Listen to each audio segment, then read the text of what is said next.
Hello viewers, here is a Uniden telephone.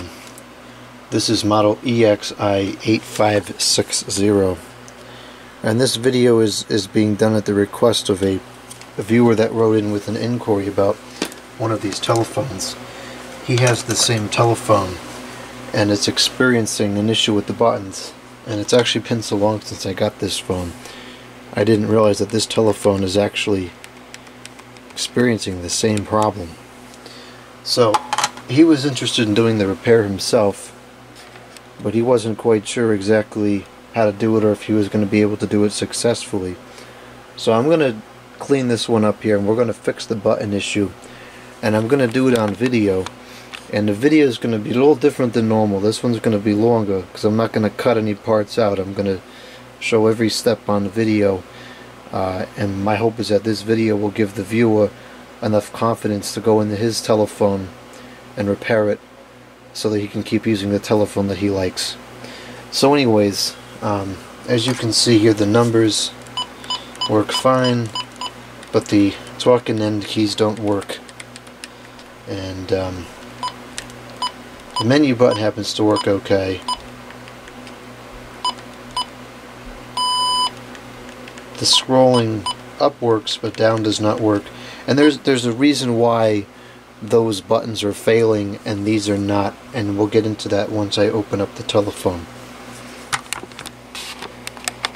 So the first thing we're going to do here, we're going to remove the battery. This isn't the right kind of battery, that's just the one I happen to have on hand, so I put that in there. There's two screws towards the bottom of the telephone that we're going to remove. This is usually like a small Phillips head screwdriver.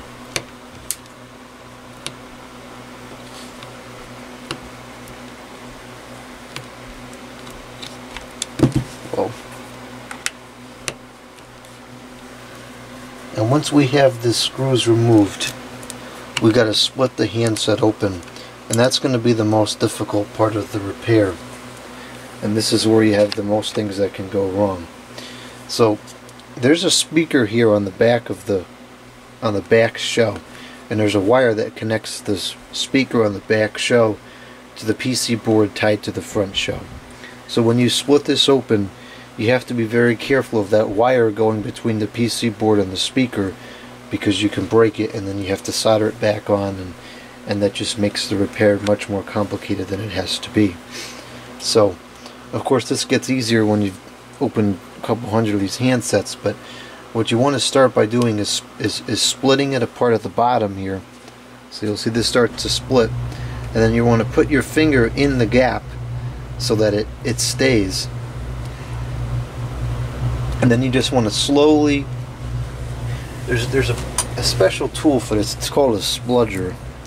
That's the best thing to use, but you take a small screwdriver and you very, very gently pry open where it starts, because there's a plastic tab here, and that's where it's going to start, or it's going to stop rather, coming apart. Put the screwdriver in here and just very, very gently release that tab. So you can see where the tab would go into place right there. So that tab is free. I'm going to put my fingers here to keep that from going back in, and then we're going to go and do the same thing here on the other side. It's very, very important that you do this very carefully. You don't put any force on it at all. It's very, very gentle. And then at this point we can kind of just wiggle this a little bit. The other side already came off. You can see there's another tab up at the top there. This side looks like it's not going to come off quite that easily. I don't know if that was holding it in at all. There it goes. Now, and again, we're doing this very, very gently. We don't want to just pull it apart because you'll break that wire. So now this is all opened up. All the tabs have come off, and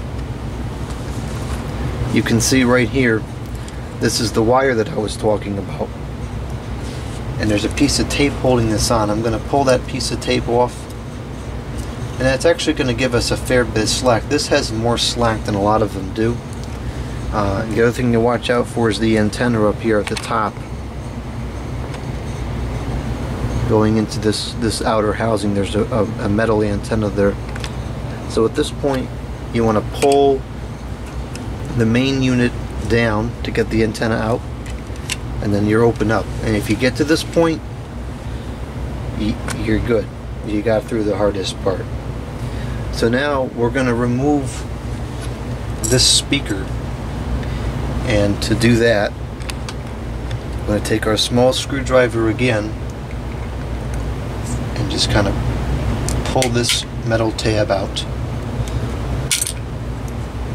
and that will release the speaker. So this, there's an, I don't know if you're going to go this far with cleaning it, but I'm going to clean this whole back piece. There's an O-ring here that usually comes out at some point. I'm going to take that out and set that aside.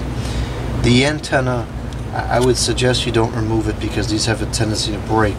But if you want to remove it,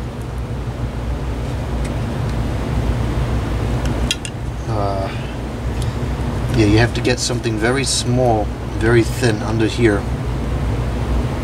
and pull this up a little bit, and then push it inwards, and that will come out.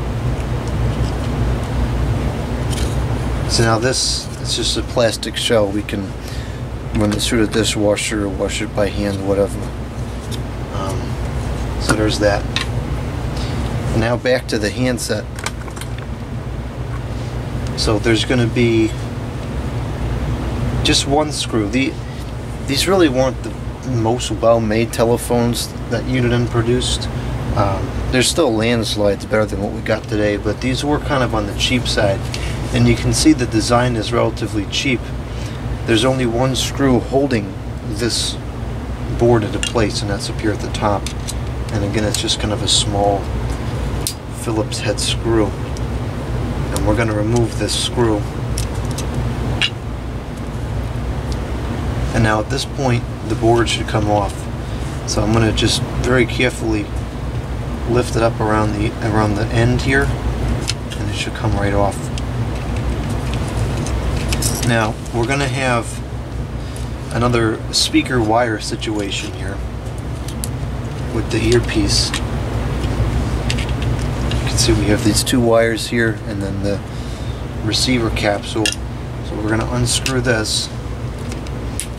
These are more small Phillips screws.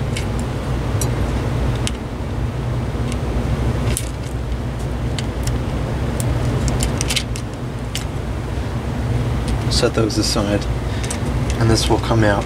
So now let's talk a little bit about why this is failing. And this is kind of a dumb design. I honestly have no idea what possessed them to make it this way. It's really dumb, and it's a point of failure for sure. So what we have here is the dial board here. All these black lines are conductive traces, and these black dots on the dial board are conductive material. And so when the conductive material gets pressed onto these conductive traces, you get a registered button press. Now this telephone is actually fairly clean, and I'm kind of surprised this is having an issue given it's not that dirty. Normally when these stop working, it's because oils from your face, and if it's in the kitchen, oils from cooking or whatever, will get inside here over time and accumulate on this board and prevent the conductive material from registering on the dial board there. Now, for whatever reason that I will never understand, somebody at Uniden decided it was a good idea to put the conductive material onto the buttons two different ways. These four buttons here, the talk and end buttons, and then the up and down scrolling buttons, which if I recall correctly were the ones that you said you were having an issue with. Those buttons, the conductive material is put directly onto the rubber dial pad itself. Whereas the rest of the buttons, the numerical buttons, the function buttons at the bottom, the conductive material sits on this piece of paper, and when you press the button down, this sits in between the physical buttons and the dial board, and you're pressing these little dots here on the paper onto there to make the contact. Now this paper gives it another layer of protection against, again, kitchen oils in the ear, oils from your skin getting onto the pad. Whereas if there's nothing there like this, it tends to get on there faster. The rubber absorbs it over time and it seeps through, and it stops working very well. So this is a ridiculous design, and I believe there are, actually, now that I'm seeing how this is designed, I believe there are people that manufacture there are people that manufacture these plastic replacement pieces, and it would not be difficult at all to get one for this telephone because it's all one piece. They would make it so that these 4 buttons, as well as the rest of them, all have the material, the conductive material on the plastic sheet. But anyway, so that's the problem. That's why we're having an issue here. So let's get into how we're going to fix it. So we're going to clean 2 things. We're going to clean the PC board first, and then we're going to clean the buttons themselves. So to clean this, we're going to use this stuff, and there is a couple things to be careful of on here. This is a backlit telephone, so there's little LED lights on here. There's 4 of them here that give you the illumination in the keyboard. So you can't just wipe all over the place. You have to wipe around those so you don't damage those. So I'm going to take a very small piece of cloth, even this is a little bigger than I really wanted, and I'm going to put this onto the cloth, and I'm going to clean around the areas where we're having an issue. Well, actually, I'm going to clean the whole thing, but you really want to concentrate on the areas where there's an issue.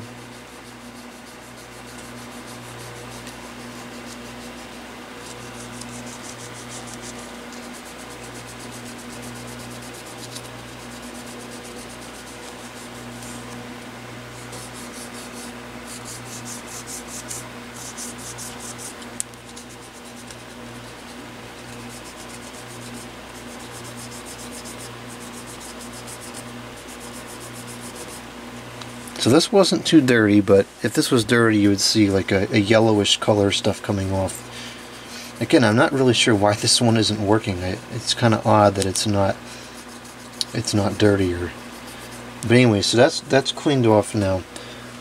What we're going to do for this, we're going to use dishwashing soap. Actually, we got to go do this part of the video in another area. Okay, so I've got some dishwashing soap, and I'm going to put this on here. Don't need a lot, just a couple of small drops is sufficient. Now you have to be kind of careful with this, because if you scratch this or you clean it too hard, you can actually remove the conductive material from the pads, and it's not going to work. And then that's going to be a whole different repair. So you just want to clean it, enough to clean it, but gently.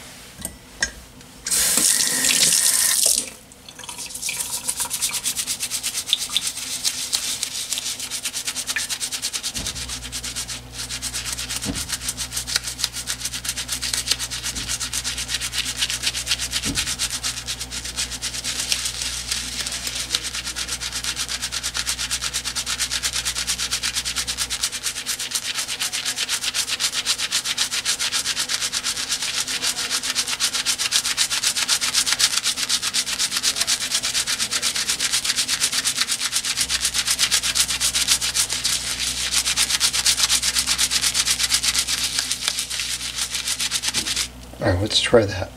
Rinse this off.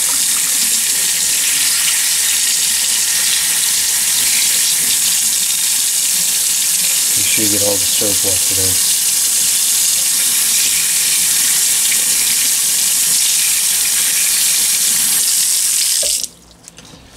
And you want to dry this off before we put it back into the telephone. Now, the other buttons weren't having an issue, so this is fine. But if you were having an issue with any of the other buttons, you can clean this with the alcohol as well. This is still kind of wet, so I'll just use this to clean this off.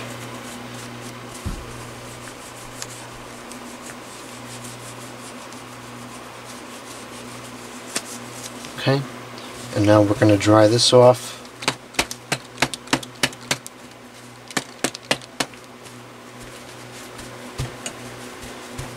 Okay, so this is dry enough to do a test. I'll plug in a battery here. And it's possible that we may have to do this more than once, depending on how dirty it is and how bad the sensitivity issue is. One cleaning may not be enough. But anyways, let's put this on here. And you can see that it looks like one cleaning was going to be enough in this case.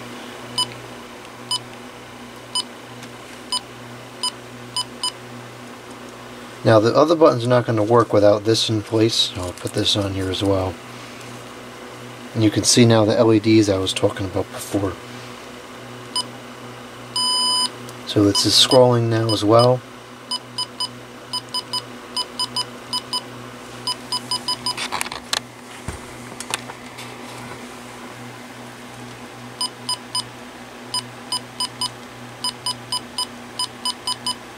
So these buttons are now working very easily, whereas before they required an unreasonable amount of force to get them to work. Okay, so that was successful. So what I'm going to do now, in my case, actually, you know what? We're going to clean this off as well, because you can kind of see some of the dirt that's seeping onto here. That orangey stuff. You don't want that on there, because that's what kind of gets on the board and causes it not to work. So we're going to clean that off before we put this back together. And this is going to be kind of stubborn, so I may have to use the dishwashing soap instead of the alcohol, but I'll take care of that. In my case, I want to clean this whole thing out, so I'm going to go ahead and wash this with the dishwashing soap. I'm going to wash this with the dishwashing soap, and I'm also going to clean the front of the dial pad, which is purely a cosmetics thing. So I'll do that off video because it takes some time. I'll get this cleaned up. I'm going to clean that as well, and this. So I'll clean all this stuff, and then I'll pick back up on the video and we'll put the handset back together. Okay, we're back with all the cleaned components. We're going to begin reassembly now. So the first thing we have to do is put these plastic buttons in place.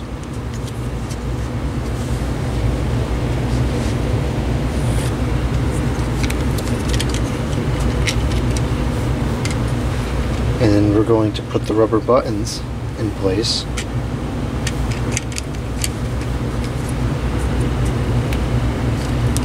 And then we're going to lay the conductive sheet down with the black dots facing you. And then we have to reinstall this receiver capsule here.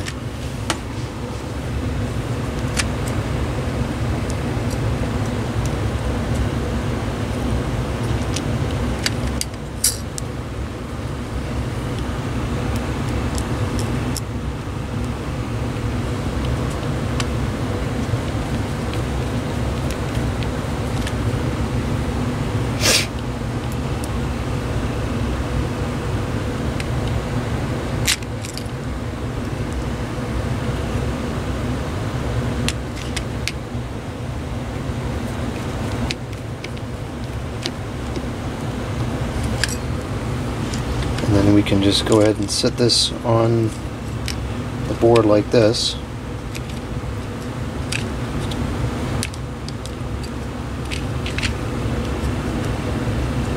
And these wires have to kind of tuck under there. And then we can put in our one screw up at the top there.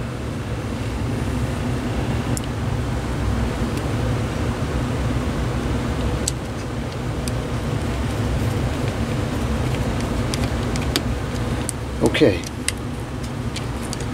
so this is all here.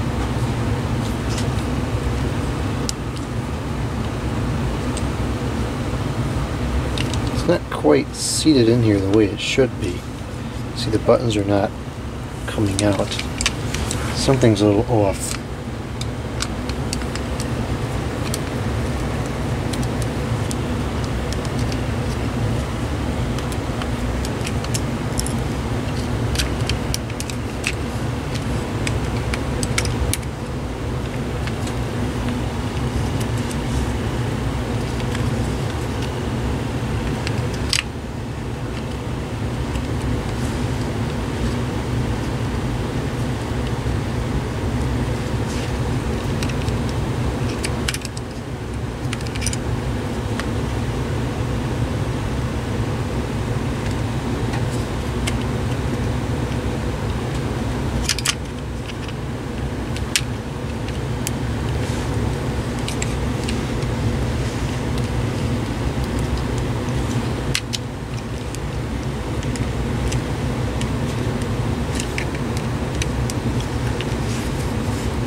Still not quite right. I'm gonna take a look at this off video for a minute. Oh no, wait, is this? Ah, I see what the problem is here. These metal contacts for the charge need to sit down into a hole there. You can see they're not sitting down flush, so we just gotta align this to kind of fit inside this hole properly. And then once that happens, I believe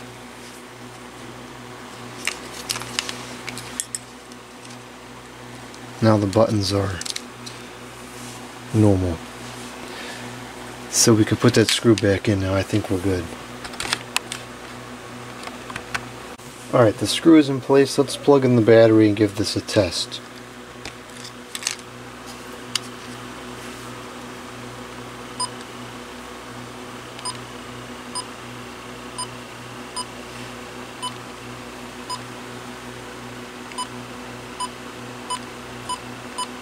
It seems to be working quite well.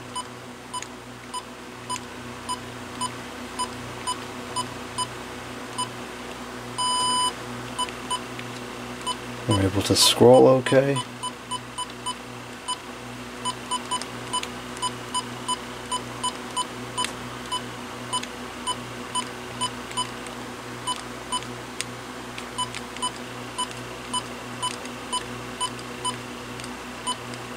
Torque may not be 100%, but I think for normal usage it's fine. It's working within a reasonable amount of force.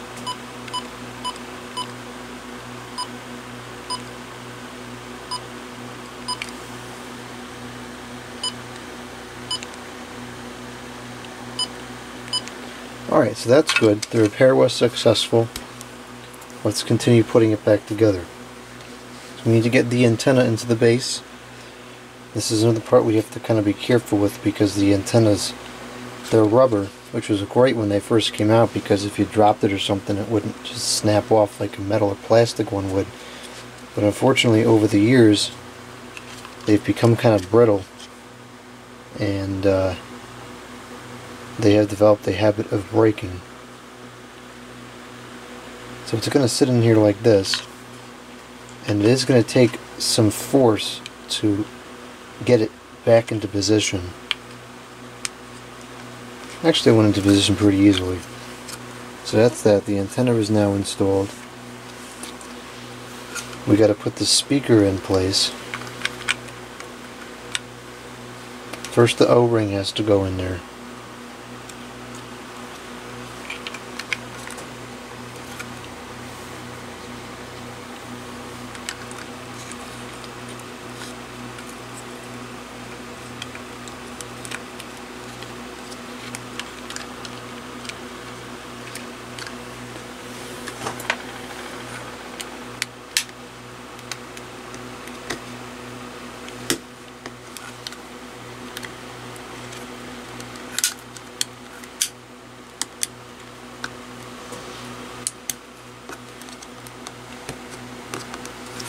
Okay, and you can just stick this piece of tape back on there. I'm not really sure why that's there or what it does, but we'll put it back.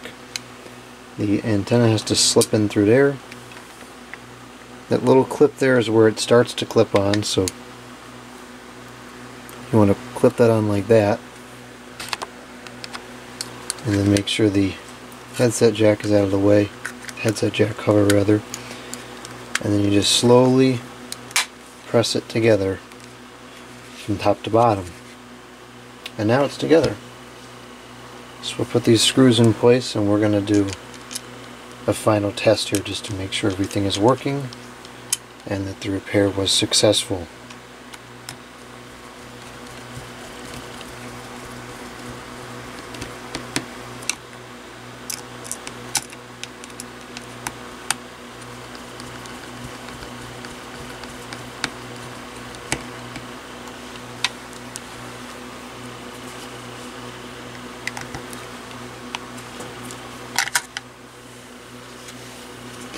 And again, this is not the right kind of battery. This is just the one that I happen to have on hand.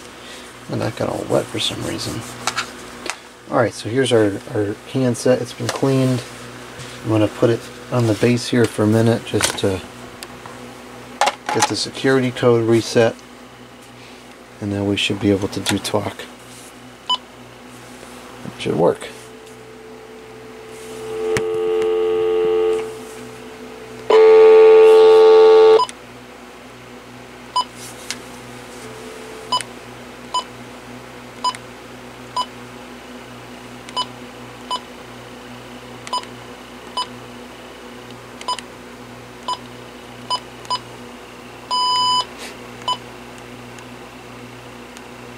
How do you select it? Oh, here we go, select.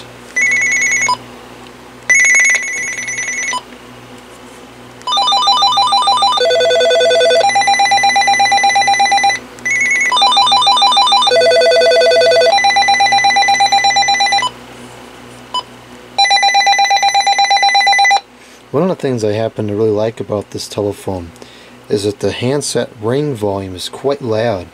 It's hard to come across a cordless handset that really has a good ring volume to it.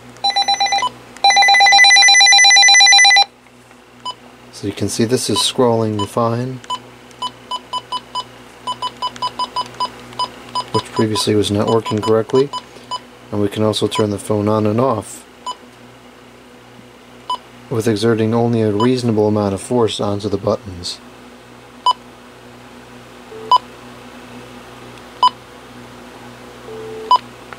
Okay, so I'll go ahead and ring it up. I can't think of any reason why it wouldn't work, but just to be sure, we'll go ahead and call it up and make a test call.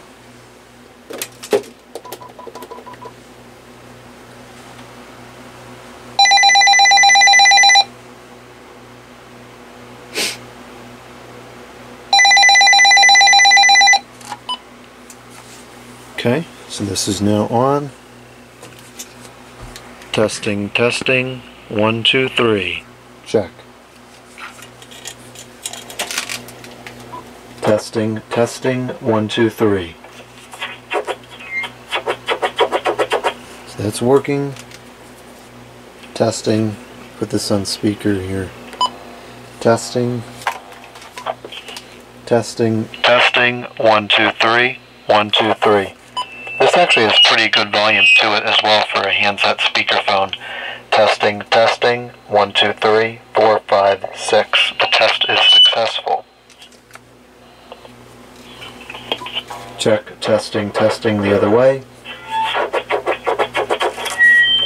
And we'll turn it off. So we'll go ahead and dial out to the test phone.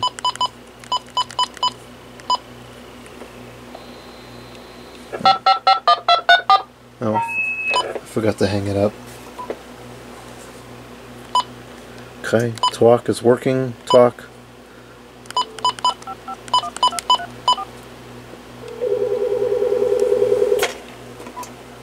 Okay, and we'll hang it up.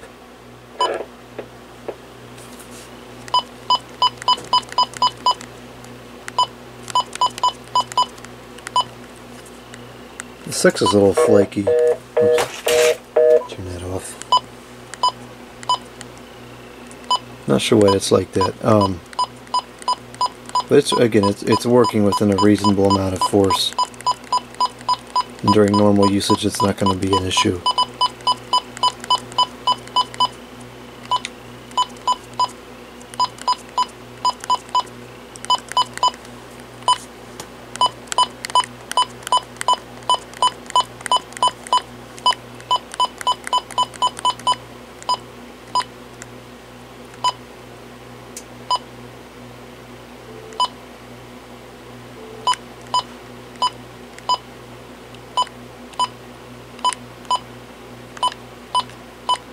Okay, I think that's everything to check on here.